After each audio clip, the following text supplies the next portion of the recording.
Major League Baseball recently announced that they're adding some major changes to the game starting in 2023, and the reception from fans has been kind of mixed. Before I get into it, welcome back to the War Room, a channel where I discuss all things baseball related. Subscribe to the channel if you're new, and let's get straight to it. I'm going to break down each rule, explain the objective, and then give my opinion on the matter. Starting off with the limited pickoffs, which might be the most complicated.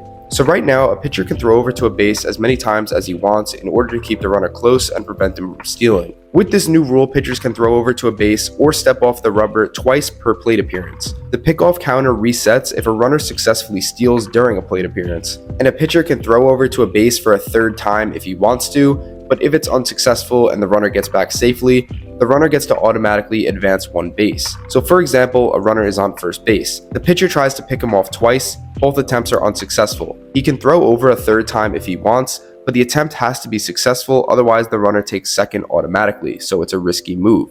Now let's say it's the same scenario and he doesn't throw over for a third time, and instead he strikes out the current batter.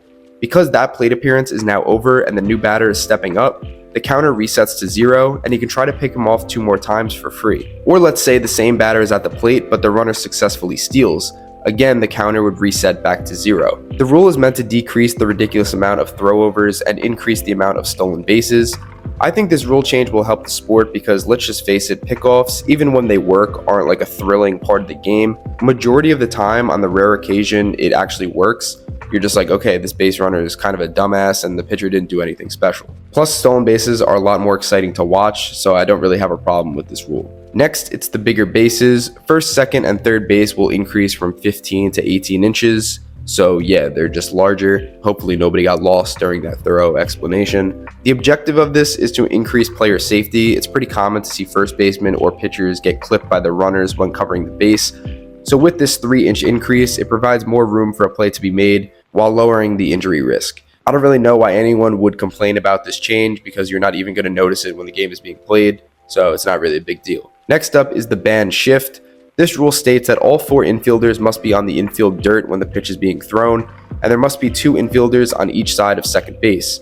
So no more second baseman in right field, a 4-man outfield, or 3 to 4 infielders on one side. In other words, the fielders must be distributed in a traditional fashion. This rule is meant to increase offense. Obviously, analytical fans won't be a fan of this move, but those who want to see more runs and less low-scoring games will like it. This is one rule I'm kind of in between on because I do think this does take some strategy out of the game. I think major league hitters getting paid millions should just learn how to hit the ball the other way instead of a rule change being made to penalize good defensive positioning.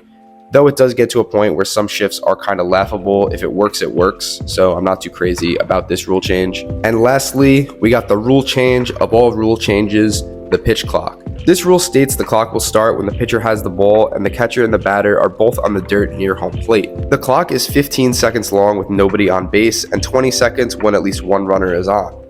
The catcher must be in position when the clock is at 10 seconds, and the batter must have both feet in the box and be alert at the 8-second mark. The clock turns off when the pitcher starts his throwing motion. So if there's 1 second left and the pitcher begins his 5-second windup, there's no penalty. So it's not when he releases the ball, it's just when the windup starts. If he doesn't begin his throwing motion before the clock hits 0, it's an automatic ball. If the batter isn't ready by the 8-second mark, it's an auto strike. This is meant to speed up baseball's pace of play. After testing this in the minors for years, research shows that the average minor league game sped up by 26 minutes because of this pitch clock. Obviously, when a big change like this takes place, it's met with controversy, but I have to say, this addition is long overdue. I'm a huge baseball fan who doesn't mind sitting down and watching a full game, but the amount of time some of these guys take to throw the ball is insane and very frustrating to watch. I understand there's a game within the game and there are adjustments that need to be made from the batter and the pitcher after every pitch, but it does not take 30 seconds to figure out. If anything, players are probably even more focused during each at-bat with the pitch clock because they can't afford to spend an extra 15 to 20 seconds just standing there waiting for something to happen. Baseball fans might not be too happy with the league because of this addition,